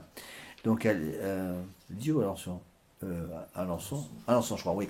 Alençon. Et donc, ils ont gardé, ça c'est intéressant, le Carmel est devenu complètement moderne, mais par contre, la maison familiale est restée telle qu'elle. Eh bien, c'est magnifique de voir, par exemple, je suis allé on peut visiter la chambre de Sainte Thérèse quand elle était enfant. Eh bien, on sentait très bien que Madame Martin faisait tout pour protéger la féminité de ses filles, de ses petites. Donc, que la maîtresse de maison s'occupe de planifier les menus de la semaine, préparer les vêtements des enfants, parer joliment la table pour y convier les amis, etc. Les maris ne sont pas en général guère doués pour habiller les enfants, coiffer les boucles de leurs fillettes et équilibrer un menu rendu à la maison. Bon, ça, je vais bien le croire. En bref, conclusion, que les maris agissent comme des hommes, de façon virile et raisonnable, et que les épouses agissent comme des femmes, de façon délicate et sensible. Donc, que l'homme utilise d'abord sa cervelle, puis son cœur, comme le bon Dieu le veut, que la femme utilise d'abord son cœur, puis sa cervelle, comme le bon Dieu le veut. Donc, l'homme, d'abord le cerveau, puis le cœur, la femme, d'abord le cœur, puis le cerveau. C'est comme ça que le bon Dieu veut les choses. Il faut garder cet équilibre. Donc, la femme, si vous voulez, a un rôle absolument essentiel dans l'équilibre familial. Les hommes qui sont malheureusement, qui se retrouvent tout seuls, parce que par la force des choses, malheureusement, c'est des choses qui arrivent, les hommes qui se retrouvent tout seuls parce qu'ils ont perdu leur épouse, parce que malheureusement, dans certains cas, l'épouse est partie, eh bien, me disent, et l'inverse est aussi vrai, à quel point c'est difficile pour eux d'arriver à donner de la chaleur au foyer, parce que justement l'épouse n'est plus là, parce que par exemple l'épouse est décédée. Donne d'autres exemples, donc je suis un petit peu les exemples qu'elle donne, hein, pratiquement ces textes c'est d'elle, hein, pas de moi.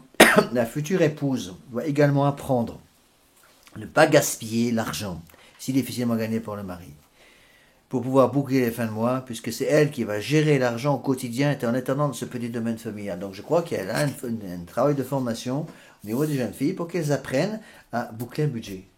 Ce n'est pas des choses qui sont innées. Peut-être chez certaines personnes, avec un peu de sang juif par exemple, avec les gens qui ont des sang juifs ont un don inné pour boucler les budgets, c'est possible. Mais il est certain que là, il y a un travail de formation. Il ne faut pas dire que parce que c'est une jeune fille, elle n'a pas à s'occuper de ces choses-là. Oui, il faut apprendre aux jeunes filles à boucler un budget pour qu'elles puissent le faire une fois qu'elles sont maîtresses de maison. Beaucoup des difficultés dans les ménages viennent aussi du fait que parfois, pas toujours le cas, mais parfois les épouses ne se rendent pas compte de certaines contingences comme ça, et beaucoup de tirages peuvent arriver entre les époux à cause de ça. Donc c'est elle qui va gérer l'argent au quotidien, étant l'intendant de ce petit domaine familial. Elle le fera dans l'esprit de pauvreté, de modestie, de simplicité. C'est une bénédiction de savoir se débrouiller pour réaliser quelques économies. Certaines femmes d'un sou en font deux, mais d'autres, quand elles en ont un, en dépensent deux. C'est très, très vraiment. J'ai connu des maris qui m'ont dit, Monsieur l'abbé, c'est extraordinaire, ma femme, je lui donne un franc, elle en trouve deux. Bon. Eh bien, et puis par contre, l'inverse arrive aussi, des hommes qui nous disent, Monsieur l'abbé, c'est épouvantable, parce que je donne de l'argent à mon épouse pour la semaine, en 3 jours, c'est tout dépensé, et rien ne peut être fait. Ben non, il faut apprendre à gérer. Et là, il y a tout un travail d'éducation. Autre rôle, elle couvre un peu tous les rôles pratiques de l'épouse. Vous voyez, il y a beaucoup de choses. La future épouse doit également apprendre à recevoir. L'amitié est un joyau à cultiver. Il est bon de partager des moments agréables avec des amis sincères. La maîtresse de maison détient un rôle majeur dans cet échange. C'est elle qui doit tout préparer, tout prévoir, recevoir avec ce sourire indispensable qui est la petite goutte d'huile dans les rouages. L'épouse sera alors la fierté de son mari.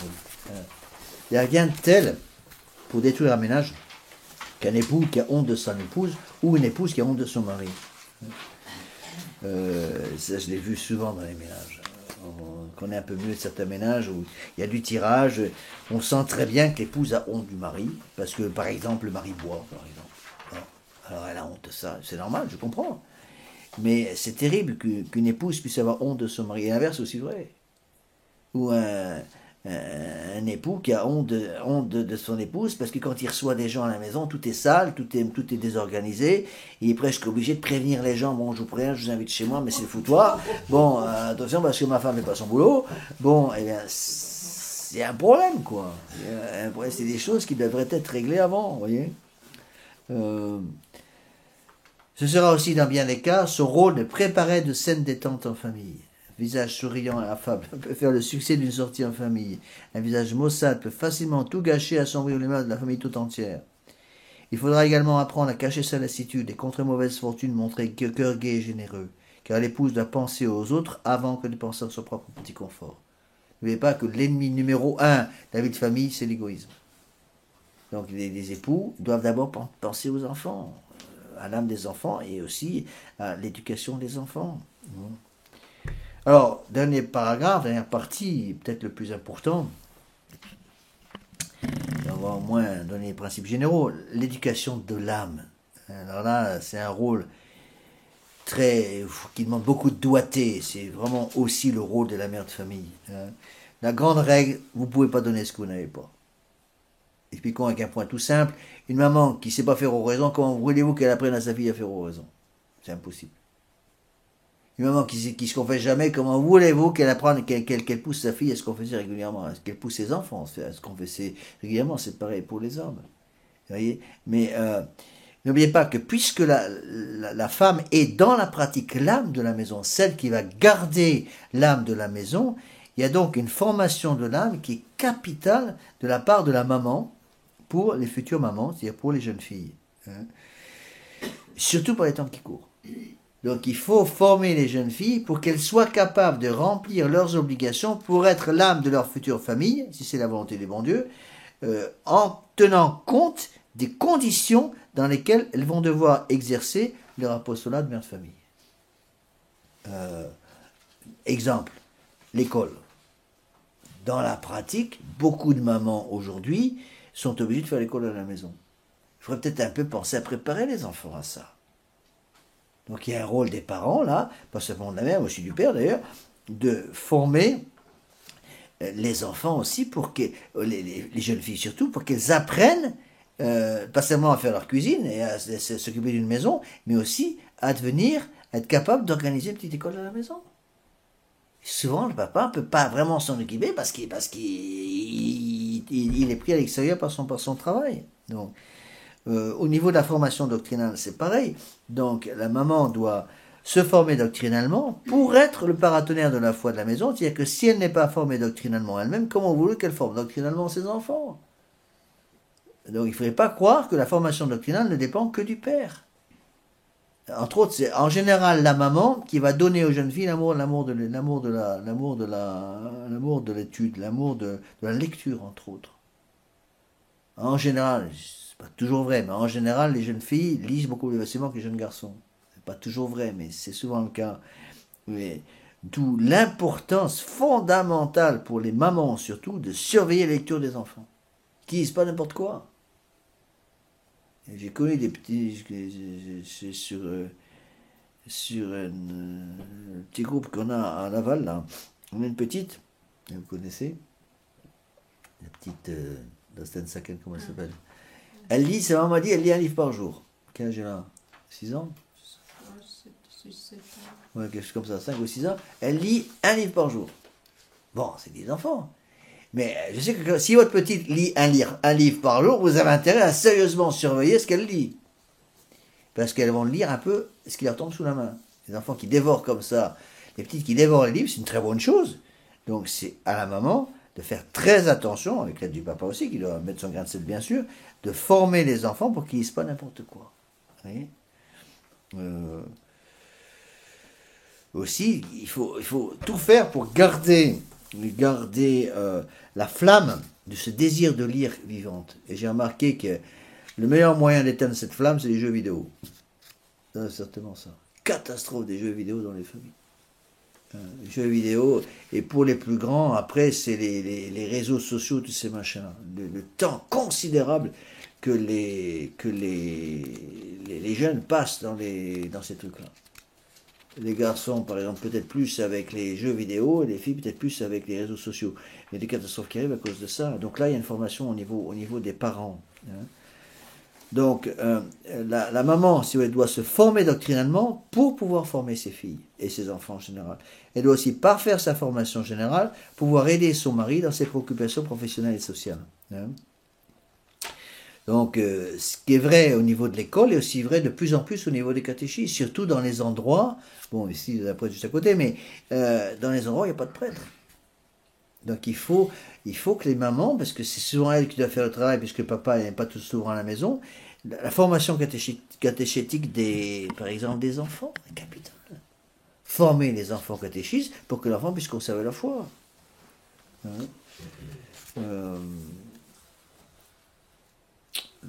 Le nombre de cas, surtout quand j'étais à la fraternité Saint-Pédis, il y a un énorme problème de mondanité dans les familles, de la tradition, d'enfants, de jeunes qui faisaient un peu du n'importe quoi pendant leurs vacances, sous prétexte que les parents ne voulaient pas s'en mêler, voulaient donner une liberté à leurs enfants. C'est aux parents de surveiller de très près les vacances des enfants.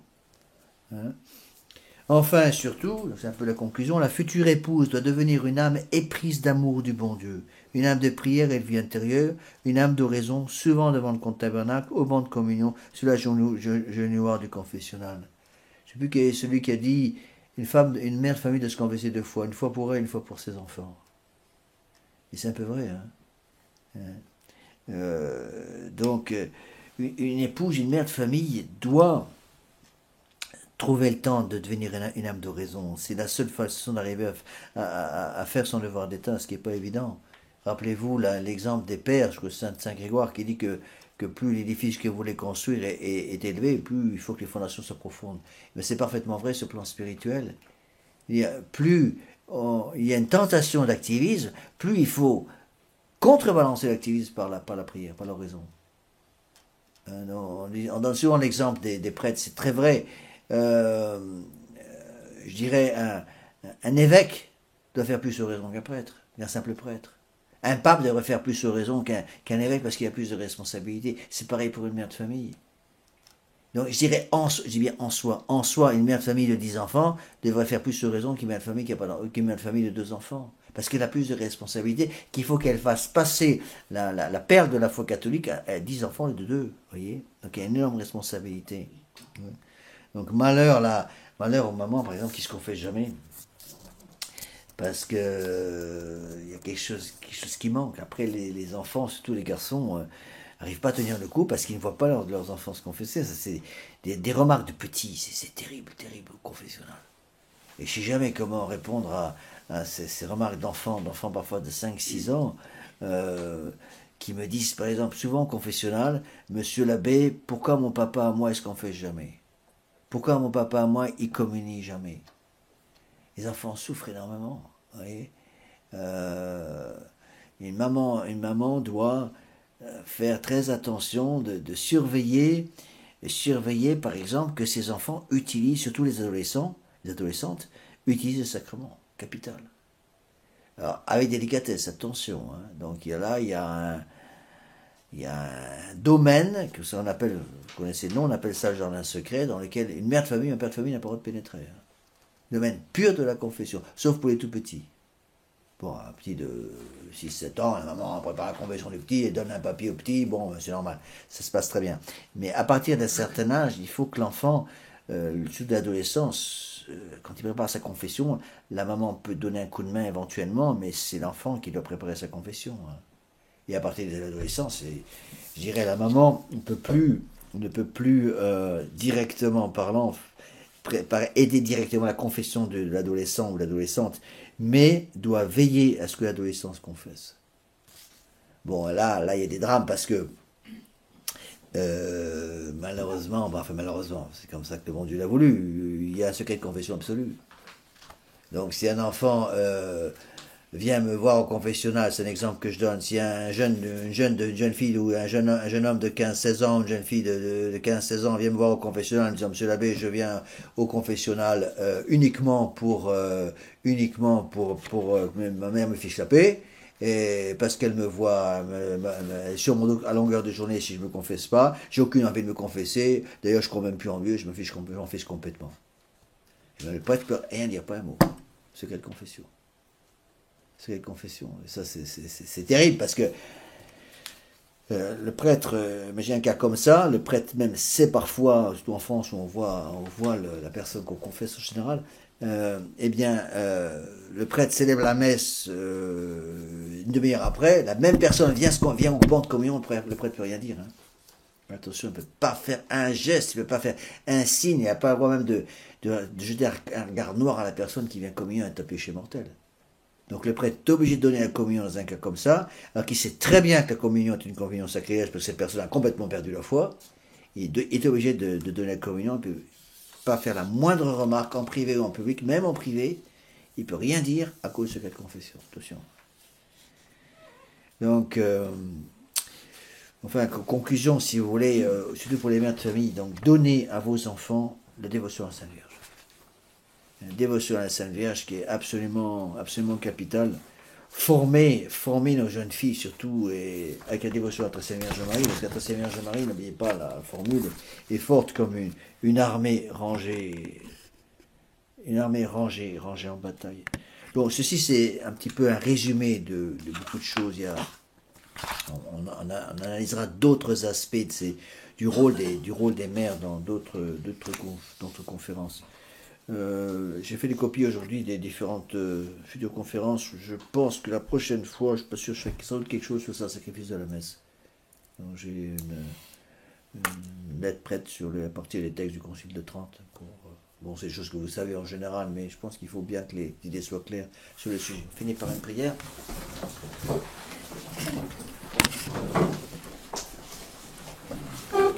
Au nom du Père et du Fils et du Saint-Esprit, ainsi soit-il. Gloire soit rendue au Père, au Fils et au Saint-Esprit. Comme il était au commencement, maintenant et toujours et dans tous les siècles des siècles, ainsi soit-il. Saints anges gardiens, Saint Joseph. Au nom du Père et du Fils et du Saint-Esprit, ainsi soit-il.